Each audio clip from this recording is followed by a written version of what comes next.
Welcome back, guys, to Battleground Stories. Before we start the video, hit that subscribe button. Thank you. Do you think you know what fear is? Try standing at 4,400 meters in the Himalayas, watching something that moves like a human but is 2.7 meters tall through infrared binoculars. Try listening to your best soldier screaming into the radio as something drags him into the darkness. Try explaining to your superiors why you abandoned a military exercise worth millions of dollars because of footprints. My name is Lieutenant Arjun Mehra. I am from the Indian Army's Mountain Division, and in October 2012, I led an unofficial U.S.-India joint high-altitude training mission. In the post-action reports you will never find, Private Vikram Kumar's death is listed as a climbing accident. The same reports state that equipment malfunctions and adverse weather conditions caused the exercise to end early. They don't mention the 23-inch footprints. They don't mention the 3 nights of terror.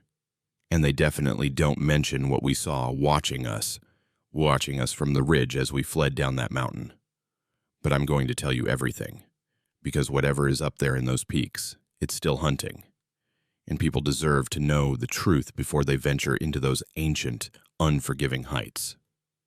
This is what really happened on Nanda Devi. The briefing room in Joshimath smelled like diesel fuel and strong chai. 20 soldiers sat in metal chairs, breath visible in the cold air, studying maps of the Nanda Devi sanctuary. 12 from my unit in the Indian Army, 8 Americans from the 10th Mountain Division. This was supposed to be routine, a week-long joint exercise testing cold weather gear and high-altitude reconnaissance tactics. Gentlemen, I began, pointing to the topographic map. We'll establish base camp here at 12,000 feet, then move to observation posts at 14,500 and 16,000. Standard mountain warfare protocols by the book. Staff Sergeant Daniel Harper, the American team leader, sat in the front row chewing gum with the casual confidence of someone who'd done 2 tours in Afghanistan's mountains. Tall, built solid with sharp blue eyes that missed nothing. We'd hit it off during the pre-mission meetings. He had this refreshing American directness that cut through military formality.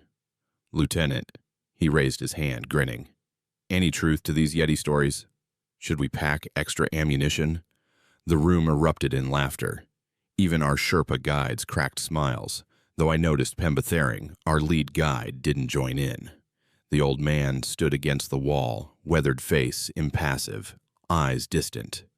The only thing you'll be shooting is photographs of spectacular views, Sergeant, I replied, earning more chuckles. The Yeti is a legend, good for tourism, nothing else. If I could go back to that moment, I'd grab myself by the collar and scream the truth, but we never believe in monsters until we're staring at one. We choppered in the next morning. The flight over the Himalayas never gets old, an endless sea of white peaks stretching to the horizon, beautiful and merciless. The helicopter dropped us at the insertion point and disappeared into the blue, leaving us in that profound mountain silence that presses against your eardrums. All right, people, let's move, I called out. Column formation, maintain intervals, watch your footing.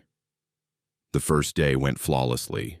We established base camp by 1400 hours, erected weather-resistant tents, set up communications equipment, and ran system checks.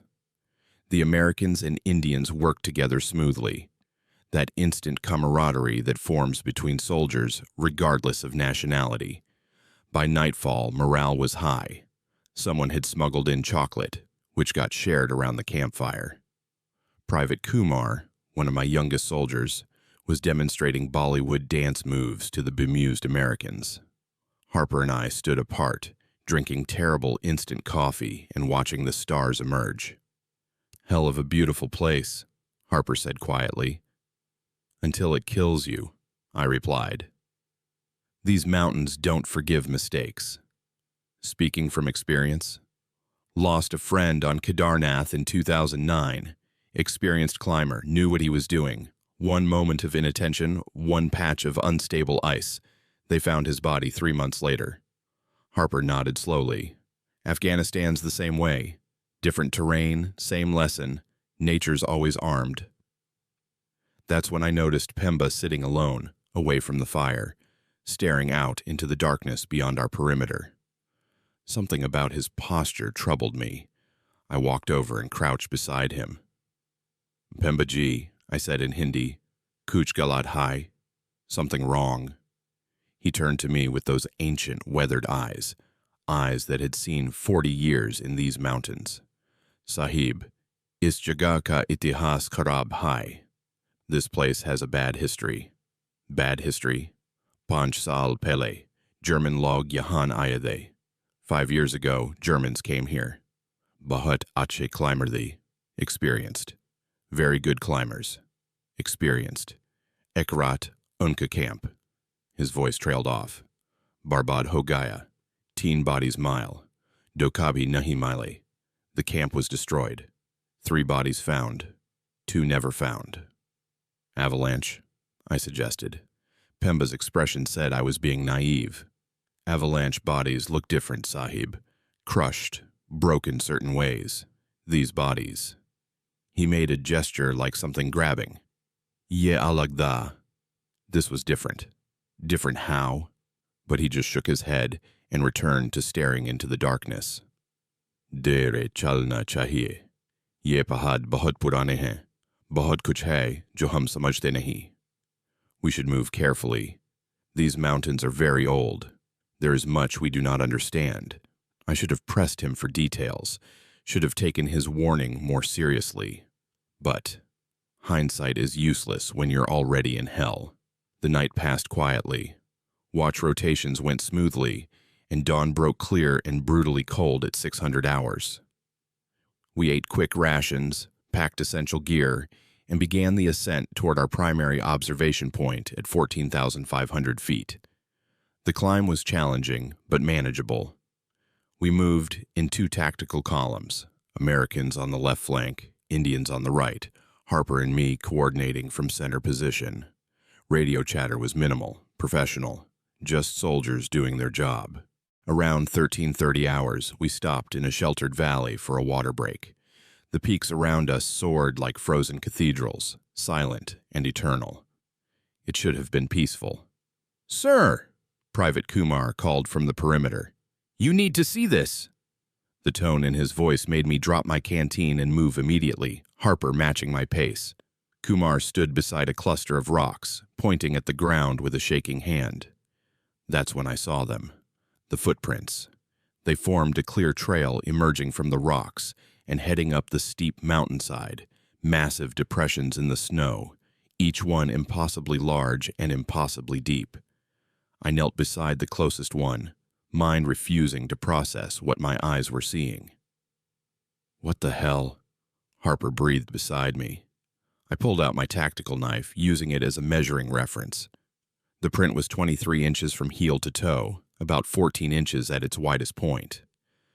5 distinct toe impressions were visible with what looked like a pronounced heel strike. The depth suggested something incredibly heavy bearing down with each step. "Everyone maintain position," I commanded, forcing my voice to stay level. "Harper, get your camera. I want documentation of this."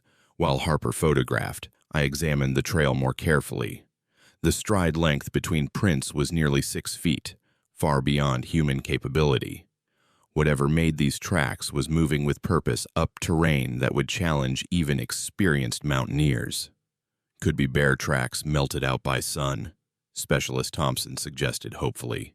"Bears don't walk this far on 2 legs, Harper replied, taking close-ups. "And look at the pattern. Clear bipedal gait, regular stride length. This walked upright."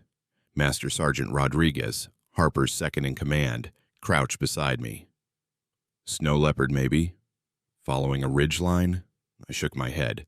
"Wrong altitude, wrong track pattern, and snow leopards are quadrupeds. These are from something that walks on 2 legs, weighs at least 400 pounds, and apparently doesn't care about optimal climbing routes." Pemba appeared at my shoulder, silent as always. I looked up at him and saw his face had gone pale beneath the tan. "Bar Manu," he whispered. The snowman. Pembaji, what do you know about these tracks? He didn't answer immediately, studying the prints with an expression that mixed fear and resignation. Finally, he spoke in Hindi.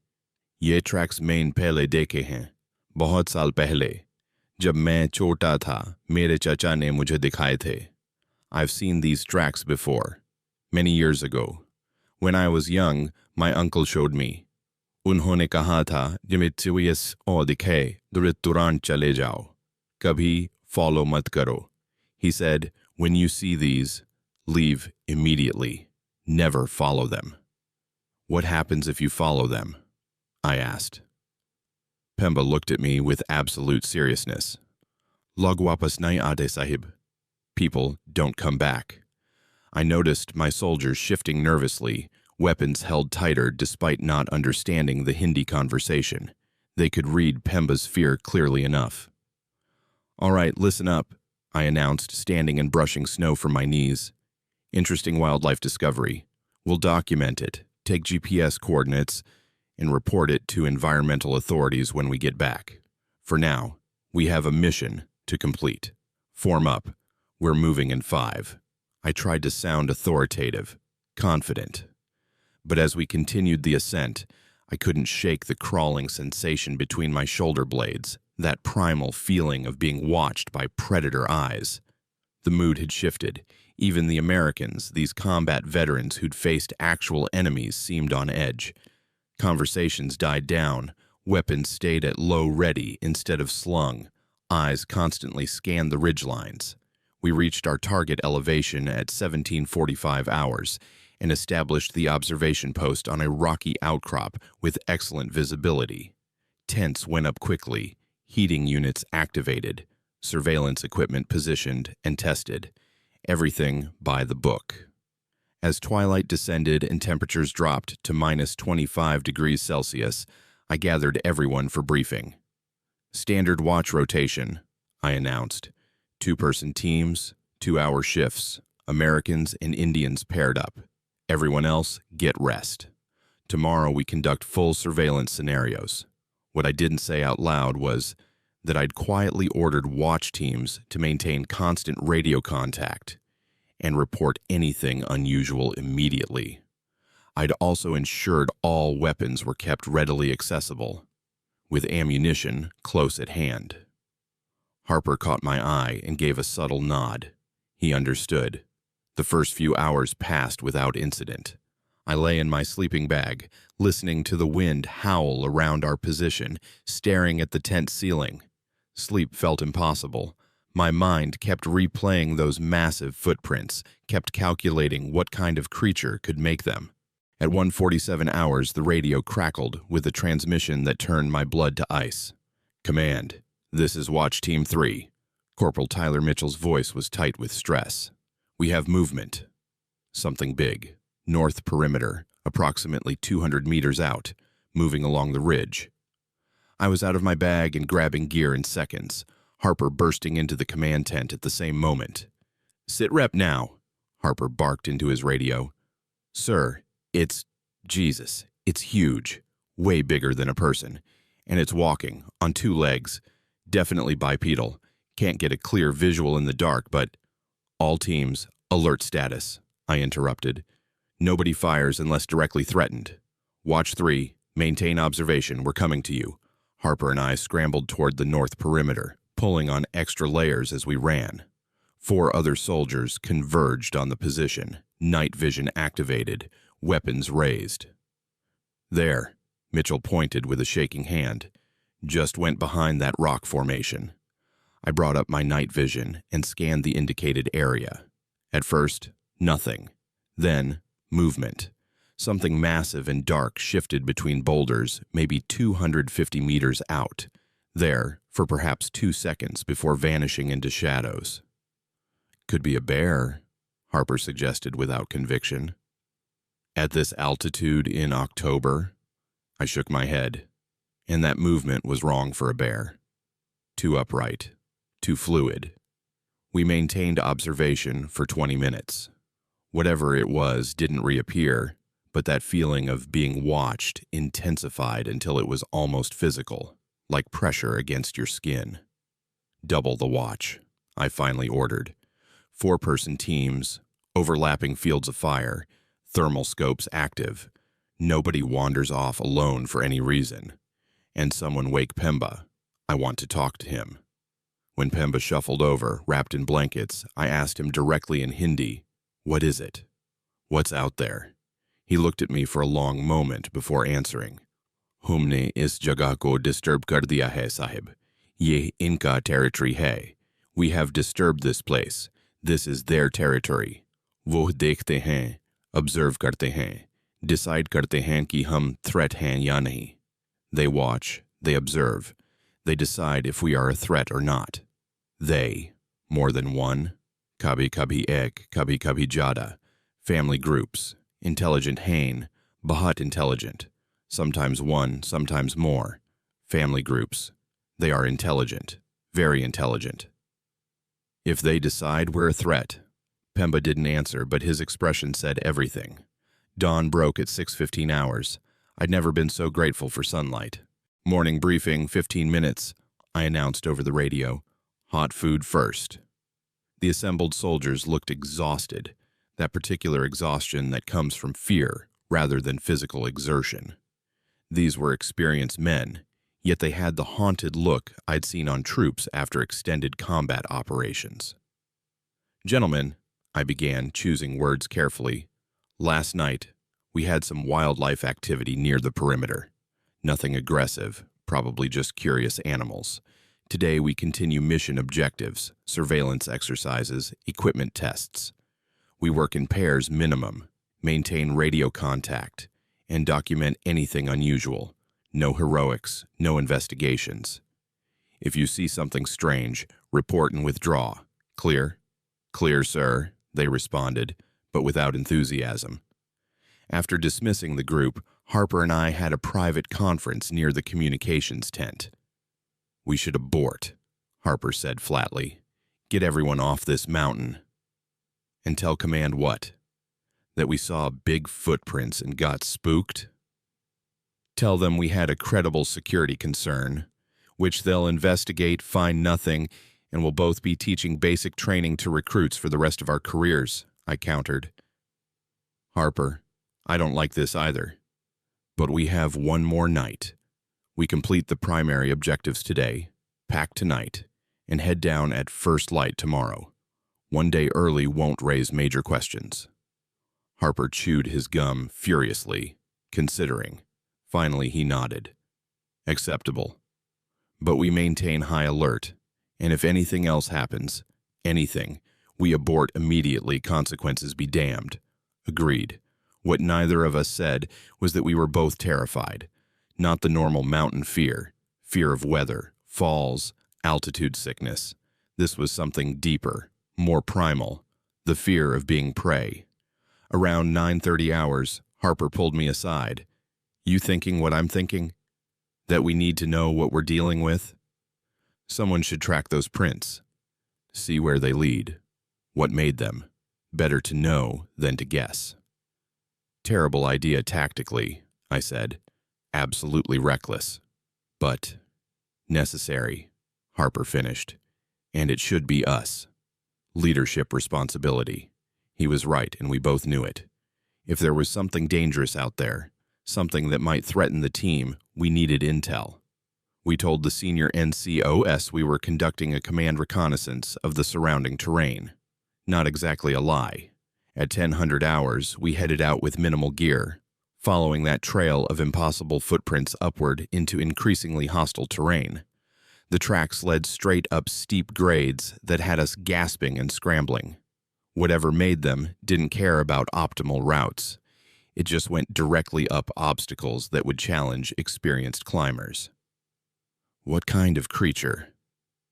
Harper panted after a brutal scramble up a near vertical rock face. "Moves like this at altitude." That was the question. We were both fit, experienced, carrying light loads, and we were struggling. Yet these prints suggested something that powered through obstacles with raw strength. We'd been tracking maybe 90 minutes when Harper suddenly raised his fist. Freeze signal. I dropped into a crouch immediately, weapon up, scanning. "Smell that," Harper whispered into his radio. I did. A pungent, musky odor that made my eyes water. Organic, animal, powerful. It was coming from a cluster of large boulders about 40 meters ahead, where the tracks led. We approached tactically, alternating movement, covering each other. The smell got stronger with every step. When we finally reached the boulders and peered around them, my brain struggled to process what it was seeing. Someone, something, had built a shelter. Massive branches, the kind that would take multiple people to move, had been arranged against the rocks to form a crude windbreak. Inside this shelter were remains of multiple animals, bones of mountain goats, torn fur, and disturbing fragments that might have been backpacking gear. Nothing recent, but unsettling nonetheless. "This is a lair," Harper breathed, photographing everything. "Something lives here." But it was what I saw on the rock face above the shelter that made my hands shake. Deep scratches scored into the granite, parallel grooves arranged in sets of 5, like massive claw marks. Whatever made them had incredible strength to damage solid rock. "We need to leave," I said quietly. "Right now." We moved quickly back toward camp, neither running at altitude kills, but pushing the pace. That feeling of being watched was overwhelming now. Several times I spun around, certain I'd caught movement in peripheral vision, but never saw anything. We made it back to camp at 12:15 hours and immediately called a classified briefing with senior leadership only, our 2 staff sergeants, Pemba, Rodriguez, and Harper's assistant team leader. When we showed them the photographs, Rodriguez summed it up perfectly. "So we're sharing this mountain with something big, strong, and apparently carnivorous. Outstanding. We abort," Harper said. "First light tomorrow." "And Private Kumar's patrol schedule tonight?" Rodriguez asked. Damn. In my urgency, I'd forgotten we had a scheduled overnight surveillance patrol, 2-man team conducting recon of the valley approach, standard tactical exercise. "We cancel it," I decided. "Sir, with respect," Kumar spoke up. He'd been invited as patrol leader. "We're soldiers. We have a mission. I've got Specialist Thompson with me. We'll maintain radio contact, stay within the valley, and withdraw at any sign of trouble." The kid had courage, I'll give him that. 22 years old, from a small village in Punjab, desperate to prove himself to the foreign soldiers. "Absolutely not," I began, but Harper interrupted. "Lieutenant, a word?" We stepped outside. Harper's expression was troubled. "If we cancel the patrol without good reason, questions get asked. If questions get asked, our wildlife excuse falls apart. Command will want details we can't provide without sounding insane. So we risk 2 soldiers. We risk them every time we train. And Kumar's right. They'll stay in the valley, maintain comms, withdraw if needed. It's one night. I hated it, but he was right about the questions. Fine. But we modify the patrol. 4-man team instead of 2, shortened route, check-ins every 15 minutes, and flares for emergency extraction." Kumar looked disappointed at the modifications. He'd wanted the solo leadership opportunity, but accepted the orders. That afternoon dragged like a month. Training exercises felt mechanical, soldiers going through motions while constantly glancing at the peaks around us. That easy camaraderie of day 1 was gone, replaced by tense awareness. At 1800 hours, the patrol team departed. Kumar, Thompson, and 2 of my best soldiers, Lance Naik Bahadur and Private Singh, all experienced, all armed, all with clear instructions to abort at first sign of anything unusual. They checked in at 18:15, 18:30, 18:45. All routine. The valley approach was clear, weather holding stable, no contact. 21:30 hours. Command, this is Kumar. Routine check-in, all nominal. 21:45. Command, Kumar, all nominal. 21:46 silence. Kumar, This is command. Respond. I transmitted. Nothing. Kumar. Acknowledge immediately. Statics, Harper and I exchanged looks and started moving. By the time we'd grabbed gear and headed toward the valley, Rodriguez had assembled a quick reaction force. 6 soldiers, full kit, moving fast. The patrol's last known position was only 800 meters from camp, easily reached in darkness with night vision. We found their overwatch position quickly. What we found made my blood freeze. All 4 soldiers were there. Weapons were there, lying in the snow, backpacks, radios, everything, all there. But something was wrong. The men were standing in a rough circle, backs to each other, weapons still in their hands but not raised. They were perfectly still, staring outward into the darkness with wide, unblinking eyes. Kumar. I approached carefully. Private Kumar, report. He didn't respond, didn't even blink. His eyes were locked on something in the darkness, face frozen in an expression of absolute terror. What the hell? Harper waved his hand in front of Thompson's face. No reaction. Shock, Rodriguez said. All 4 of them. Something scared them so badly they just froze. I grabbed Kumar's shoulder and shook him. Kumar, look at me. What did you see? His mouth moved finally, barely a whisper. Bada, bahut bada. Big, very big. What was big? Kumar, stay with me. His eyes focused on me, and I saw pure animal terror in them. Wo humain dekta raha, bus dekta raha, pas ata gaya, hum move nahi kar paaye, aur wo muskura raha tha. It watched us, just watched, came closer. We couldn't move, and it was smiling. Animals don't smile, Harper said quietly. Extract them, I ordered. Everyone back to camp now. We practically carried the 4 soldiers back. They moved mechanically, like zombies, still gripping their weapons. By the time we got them into the heated tent, Bahadur had started crying, this tough soldier who'd faced combat, weeping like a child. It was right there, Thompson kept repeating. Right there. 10 feet away, just watching us. Jesus Christ, the size of it. We couldn't get coherent statements from any of them. Just fragments. So tall. Eyes reflected the light. Hands. Oh God, those hands. It could have killed us. Why didn't it kill us? It was playing. I gave them sedatives from our medical kit. They needed sleep, needed to process. But their terror was infectious, spreading through the entire camp. At 2300 hours, I made the decision. We evacuate. First light. Pack essential gear only. We're done here. Nobody argued. The longest night of my life dragged on. We maintained 100% alert. Everyone awake, weapons ready, lights on, huddled together like prey animals waiting for the predator. At 2:15, we heard it. A sound that I can't adequately describe. Somewhere between a roar and a scream. Deep and powerful and utterly inhuman. It echoed off the mountains, seeming to come from everywhere at once. A sound that reached into your chest and squeezed your heart. Every soldier went dead silent, fingers on triggers. The sound came again, closer this time, and then from a different direction. And then another. They're surrounding us, Harper whispered. How many? Rodriguez asked. At least 3, I said.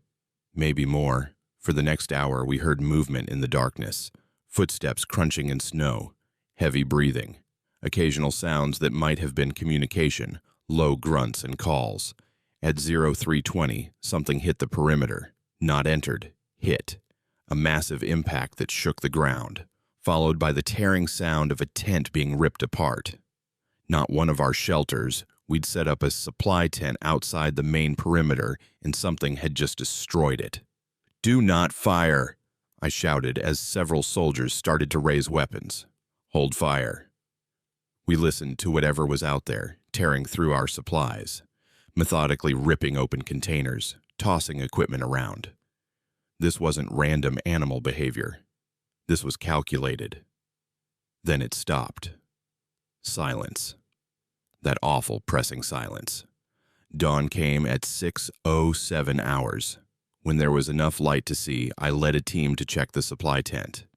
It had been systematically destroyed, tent fabric shredded with what looked like claw marks, supply containers torn open with tremendous force, containers designed to withstand rough handling. Our food supplies were scattered, some eaten, some just tossed around, and in the snow around the wreckage, footprints, dozens of them, from multiple individuals. The smallest prints were still 18 inches long. The largest were over 2 feet. "Family group," Pemba said quietly behind me. "Warned you, Sahib." "Pack up," I ordered. "Everyone now. We leave in 15 minutes. We descended that mountain faster than safely advisable, practically running down sections that had taken hours to climb. I kept everyone in tight formation, constant radio chatter to maintain accountability. It was around 8:45 when we dropped to maybe 12,000 feet that Harper grabbed my arm and pointed back up the mountain. High on the ridge we'd just abandoned, silhouetted against the morning sky, stood 3 figures, massive, broad-shouldered, standing upright. They stood completely still, watching us leave. "Everyone stop," I commanded. "Document this. Every camera, right now." For maybe 15 seconds we had clear visuals. The figures stood easily 8 to 9 feet tall, with proportions that were humanoid but wrong. Too massive, too broad. Long arms hung at their sides. Even at this distance, you could see they were covered in dark hair or fur. Then, as if on some silent signal, all 3 turned simultaneously and disappeared back into the rocks with impossible speed for creatures that size. "Did everyone see that?" Harper asked unnecessarily. "Yes, sir," came multiple responses. "Good," I said, "because when we get back and they ask us questions, we're all going to need to remember what we did and didn't see. Understood?" They understood. We all understood that what we'd just witnessed could never make it into an official report. We reached base camp at Joshimath by 14:30 hours. The brass was waiting, furious about the early termination. "Lieutenant Mera, this better be good," my commanding officer said coldly. "You've aborted a multinational joint exercise with less than 72 hours' notice. I want a full explanation."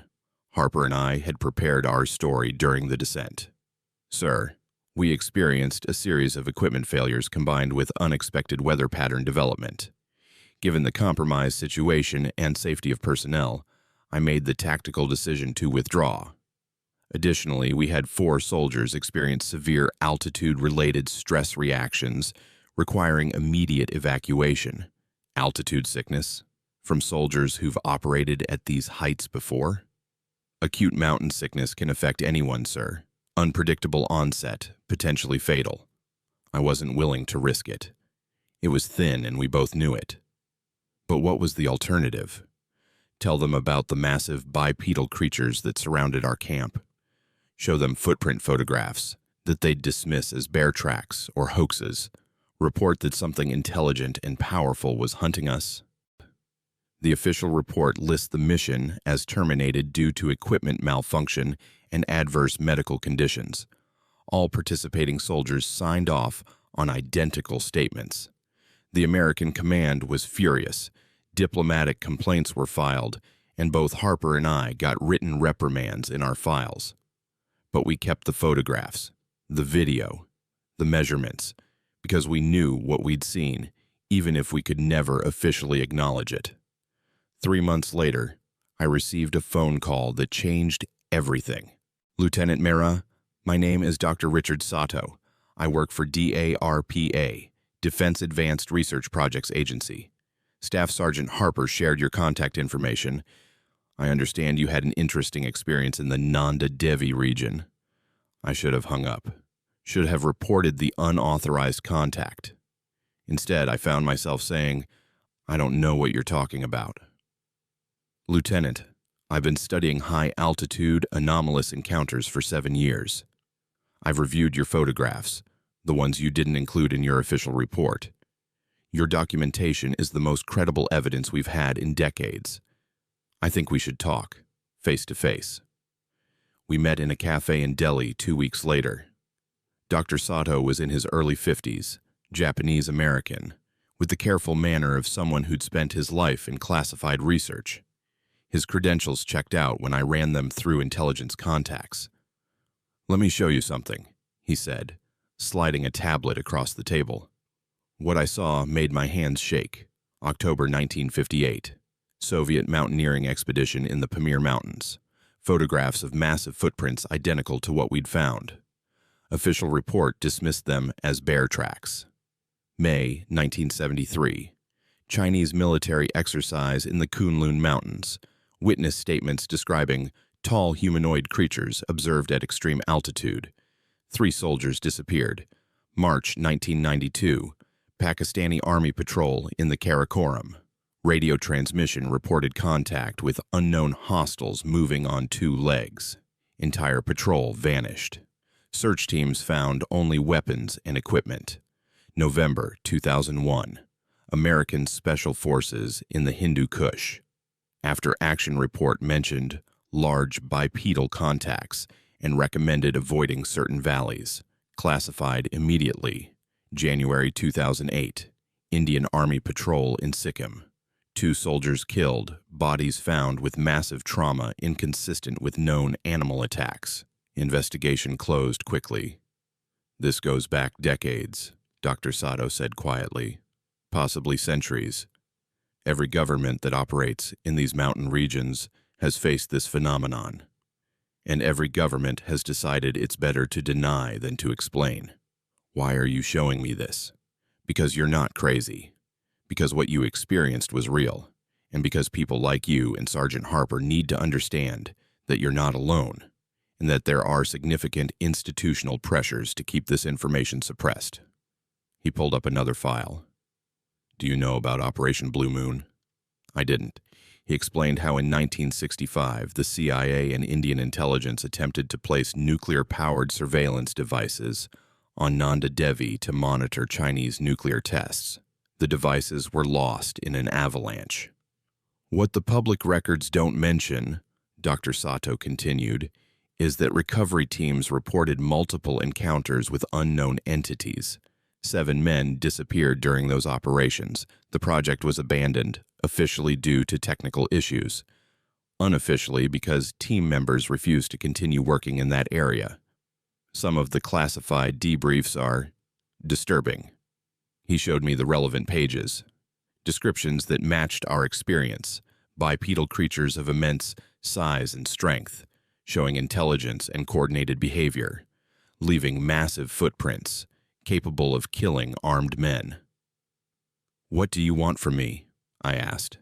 "I want you to understand that this is real, that you're part of a pattern spanning continents and decades, and that you need to be very careful about what you say and who you say it to."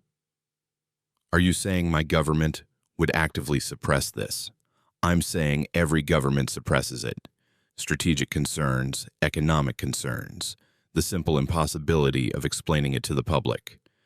How do you tell people that apex predators exist in mountain regions that can take down trained soldiers? How do you explain that we've known about them for decades, but done nothing?" Over the following months, I did my own research, using my security clearance to access files most people didn't know existed. What I found was a pattern stretching back not decades, but centuries. 1832, British colonial surveyors in Nepal report tracks made by no known animal, suggesting a large creature walking upright. 1887, Chinese military expedition to Tibet. Official records state 4 men died in an avalanche. Personal diary of surviving officer describes being hunted by demons in human form. 1921, first British Everest reconnaissance expedition. Famous photograph of tracks at 21,000 feet. Publicly dismissed as bear prints, despite altitude making bears nearly impossible. 1925, Greek photographer N.A. Tombazi photographs. A figure in exactly the outline of a human being at 15,000 feet, moving with deliberate steps. Later finds footprints measuring 16 inches. 1942, Polish soldiers escaping from Siberian gulag encounter two creatures covered with long hair, walking upright like men. Memoir published in 1956, largely dismissed as altitude-induced hallucination. The list continued. Every few years, another incident. Always at high altitude, always dismissed or buried. And always with disappearances. I compiled data from mountaineering records, military reports, and local authorities across the Himalayan region. In the past 50 years, over 200 experienced climbers and military personnel have vanished in areas where these sightings occur. The standard explanation: fell into crevasses, swept away by avalanches, died of exposure, and body never recovered. Sometimes that's true. Mountains are dangerous. But not all of these cases fit that pattern. Some disappeared from camps, from groups, during clear weather. Like Private Kumar's patrol that stood frozen in terror while something massive circled them. I started interviewing local guides and Sherpas, people who'd spent their lives in these mountains. They all had stories, not legends passed down through generations, but personal encounters. Sering Norbu, guide from Namche Bazaar, 1998, near Everest Base Camp. Client wanted sunrise photographs. It came around the rocks, maybe 40 meters away. Walked like a man, but huge, covered in dark hair. It looked at us for 30 seconds, then vanished. My client wanted to follow. I refused. I've been in these mountains 40 years. That was no bear, no trick of light. Mingma Sherpa, whose brother disappeared on Nanda Devi, 2003 German expedition. One night, sounds outside tent, breathing, footsteps. Morning found tracks circling camp. My brother investigated while others packed. They heard him scream, found his pack and ice axe, nothing else. Search lasted 4 days. Found more tracks, huge ones. Germans wanted to continue. Police closed the area. Report said avalanche. But there was no avalanche. These weren't hysterical tourists. These were professionals whose lives depended on understanding mountain conditions. Harper and I stayed in contact, building a file we kept carefully hidden. He told me DARPA had interviewed other American soldiers with similar experiences in Afghanistan. Special Forces teams reporting encounters with something massive and bipedal in remote mountains. One team engaged with small arms fire, Harper told me during an encrypted call. Claimed they wounded it, followed blood trail to cave system they refused to enter. The brass classified everything immediately, but I've seen the after-action reports, multiple witnesses, physical evidence, something that took 3 5.56 millimeter rounds and kept moving. 6 months after our expedition, Pemba tracked me down. I need to show you something, he said, but you must come alone. Against all protocol, I agreed. We drove deep into the mountains, then hiked 3 hours to a small monastery I'd never heard of. The monks there maintained a library of old texts and artifacts. An elderly lama showed me documents going back to the 13th century, written in Tibetan, Sanskrit, and languages I couldn't identify. They all described the same thing: the Miche, the wild man of the snows. These weren't folk tales. They were detailed accounts by Buddhist scholars, traders, and travelers, describing everything from physical characteristics to behavioral patterns. One text from the 1600s, translated by the Lama. The Misha stands as tall as 2 men. Its body is covered in hair of brown and gray, thick enough to withstand the coldest winds. It walks upright like humans, but with great strength, able to move boulders and break trees. It is clever, knowing to avoid groups, but will take solitary travelers.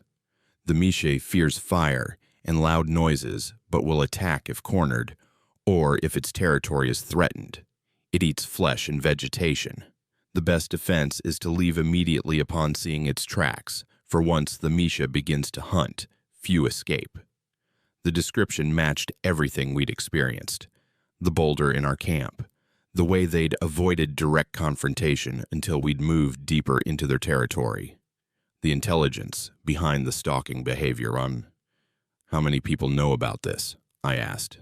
Those who need to know, the Lama replied. The mountains have their secrets. Not everything is meant to be revealed. Your governments pretend these things do not exist because to acknowledge them would raise questions they cannot answer. But we who live here, we know the truth, and we respect it. He gave me a stone amulet, blessed for protection. I'm not superstitious, but I've worn it ever since. The final piece came from Dr. Sato months later, newly declassified information from Soviet archives about the Dyatlov Pass incident. In February 1959, 9 experienced Russian hikers died under mysterious circumstances in the Ural Mountains. The official investigation concluded that a compelling natural force had caused their deaths. The hikers had torn their tent from inside and fled into -30-degree weather, many barefoot. Some died of hypothermia. Others had massive internal injuries, broken ribs, fractured skulls, without external wounds. One woman was missing her tongue. The case became famous because nothing about it made sense. But Dr. Sato showed me files never released publicly. Soviet military search teams had found large footprints near the site. A helicopter pilot reported seeing a large humanoid figure in the area. A rescue team member's journal. This was not an accident. Something attacked them. Something that shouldn't exist. The Soviets suspected a weapon test gone wrong, Dr. Sato explained. I think they encountered something else. You're saying these things exist outside the Himalayas? I'm saying there are regions across the world, high mountains, deep forests, remote tundra, where apex predators we haven't documented might still exist. The Himalayas are just the most documented because of military and climbing activity. A year after our expedition, I received an anonymous package. Inside was a file containing photographs and documents from a Chinese military patrol that vanished in Tibet in 2004. The photographs showed a recovered body. The soldier's entire rib cage had been crushed, as if grabbed from behind in a massive bear hug. Skulls showed fractures consistent with enormous pressure applied from above. Strange puncture wounds on shoulders, 5 on each side, arranged like finger marks. But the spacing was impossible for human hands. A veterinary analysis was included. Unknown primate, possibly prehistoric survivor. Handspan suggests individual standing 8 to 10 feet tall. Dental marks on tissue samples do not match any cataloged species. Someone with access to classified Chinese records wanted me to know the truth. To this day, I don't know who. I tried to move on. Got promoted to captain, led other missions, but I couldn't shake the memories. Kamar's face frozen in terror. That roar scream echoing through the night. The 3 massive figures watching us leave. Harper struggled too. He told me he'd wake at night, certain he could hear that sound in his dreams. Started sleeping with lights on, something he'd never done after 2 combat tours. I've been shot at by Taliban, he said during one call. Had rockets land 10 meters away, but nothing scared me like those nights on the mountain. Because bullets, you can understand. You can fight them. But that thing, it was playing with us, Arjun. Could have killed us any time. It was just deciding whether we were worth the effort. 2 years later, a documentary filmmaker contacted me. Someone had leaked information about our experience. The filmmaker wanted to do an episode about disappearances in the Himalayas. I refused to participate. Harper refused. Every soldier from that mission refused. The documentary aired anyway, using other incidents. It was immediately controversial, called sensationalist. Within 48 hours, it had been pulled from most platforms. No official explanation. The filmmaker told me privately he'd received calls from government agencies in 3 countries, all delivering the same message. Stop investigating this topic. That's when I truly understood the scope. This wasn't just about military careers or scientific credibility. There were institutional forces actively suppressing this information. Why?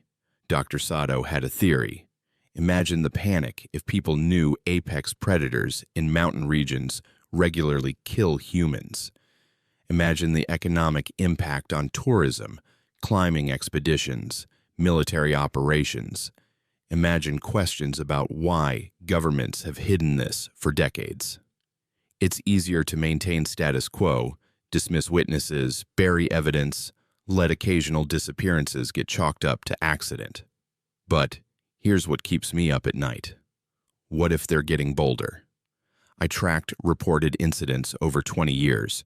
The frequency is increasing, maybe because more people venture into remote areas, maybe because climate change affects their habitat, or maybe because they're adapting, learning that humans aren't the threat we used to be. 2015. Entire Japanese climbing team, 6 people, vanished on Dhaulagiri. Search teams found camp destroyed, gear scattered, no bodies. Tracks around site attributed to avalanches. But I've seen photographs that didn't make official reports. Those weren't avalanche patterns. 2018 Chinese military patrol disappeared in Sichuan province. 12 soldiers with modern weapons and communications. Final transmission, under attack. Unknown hostiles, requesting immediate, nothing after. Official story, accidental munitions explosion, but no burns, no shrapnel patterns. Witnesses in nearby villages reported hearing sounds that night, howling roars echoing through mountains. Harper sent me a file last year. American Special Forces operating in Afghan mountains have standing orders now. If you encounter tracks matching certain specifications, do not investigate. Mark position, withdraw immediately, report through classified channels. Someone, somewhere, is taking this seriously enough to issue operational guidelines. But the public knows nothing. People keep going into these mountains, thinking they're dealing only with natural dangers, altitude, weather, terrain.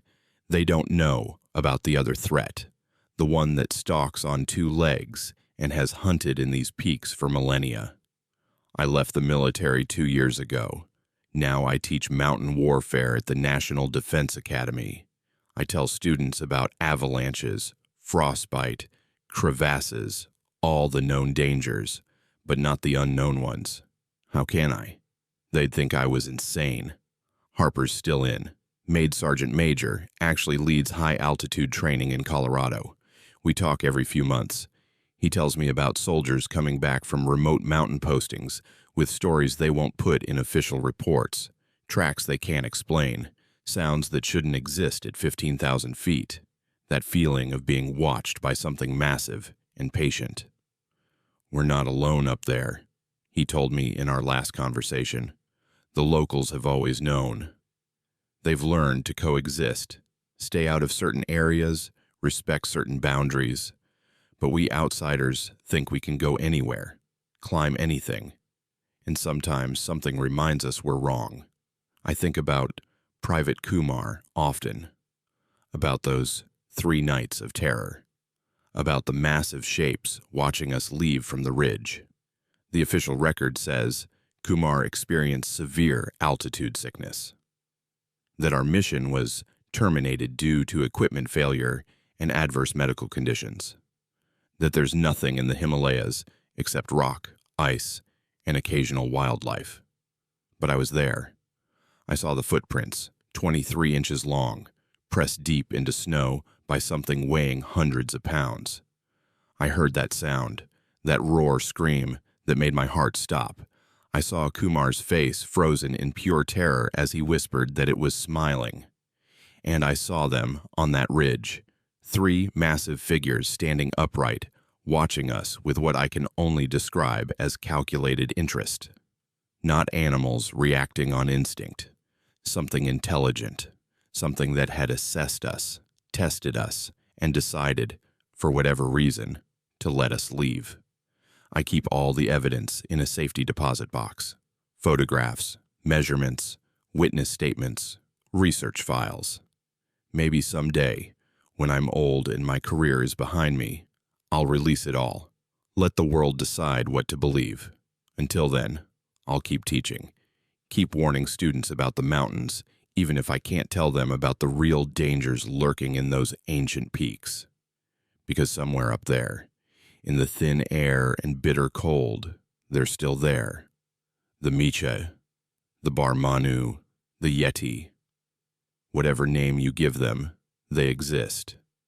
And they're watching, waiting, protecting their territory from the humans who think they own these mountains. We don't own anything. We're just visitors. And sometimes we're reminded of that in ways that haunt us forever. If you ever find yourself at altitude and you see tracks that are too large, too deep, too impossible to explain, listen to the locals, listen to the Sherpas, listen to that primal voice in your head that says something is wrong, and get off that mountain, fast, because once they start watching you, once you're marked as an intruder in their territory, you become part of a pattern that goes back centuries, a pattern of disappearances, of terror, of people who went into those peaks and never came back. I was lucky. My team was lucky. We made mistakes. We ignored warnings. We pushed into territory we shouldn't have entered. But they let us leave. Not everyone is so fortunate. The mountains remember, and so do I.